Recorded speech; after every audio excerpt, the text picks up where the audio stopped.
Un impegno che, Il dirigente scolastico del Foderà, Patrizia Pilato, è il nuovo vice sindaco di Agrigento. Subentra al dimissionario Alfonso Montana del partito API, che ha lasciato la giunta polemizzando con il primo cittadino Marco Zambuto. Questa mattina in municipio, nella stanza del sindaco, in presenza del segretario generale, degli altri assessori e di alcuni consiglieri comunali, si è svolta la cerimonia del giuramento dell'ex presidente del Soro Optimist Club di Agrigento, Patrizia Pilato, che ha ricevuto anche la delega alle attività e beni culturali. Mi ha spinta un progetto politico a lungo termine che ho abbracciato con il sindaco Zambuto nell'ottica di una corsa verso quella che è la scadenza del mandato amministrativo e di rilancio ovviamente della candidatura del sindaco Zambuto. Quale sarà il suo impegno per la città? Ma il mio impegno sarà quello di una donna che già da anni è impegnata nell'associazionismo femminile e professionalmente come dirigente, una donna che crede tantissimo nel rapporto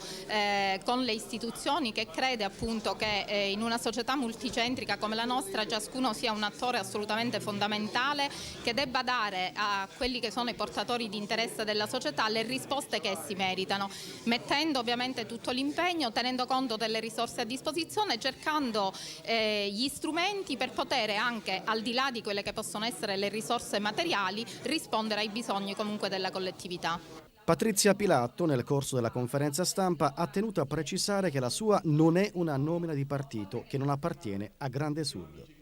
Perché la scelta di Patrizia Pilato come vice sindaco e assessore alla cultura? Ma perché si tratta di una donna impegnata nella nostra città, impegnata nella scuola, nel territorio, che è riuscita in questi anni a fare una integrazione tra le istituzioni e il territorio, ed è una grande risposta ai partiti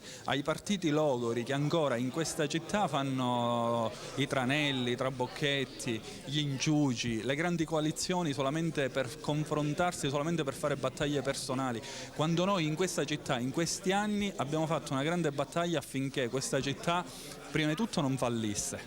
e poi perché finalmente ci si occupasse di Agrigento. Come risponde alle accuse del suo ex vice sindaco Alfonso Montana? No, guardi, quello che è successo è sotto gli occhi di tutti. I tranelli, le trame appartengono ai vecchi partiti, ognuno si assume le responsabilità che compie. Noi, così come abbiamo fatto in questi anni che abbiamo servito Agrigento, e l'abbiamo servita mettendo fuori da questa porta tutti i partiti che volevano attraverso il potere radicare e radicarsi, così poter fare le consulenze, gli incarichi,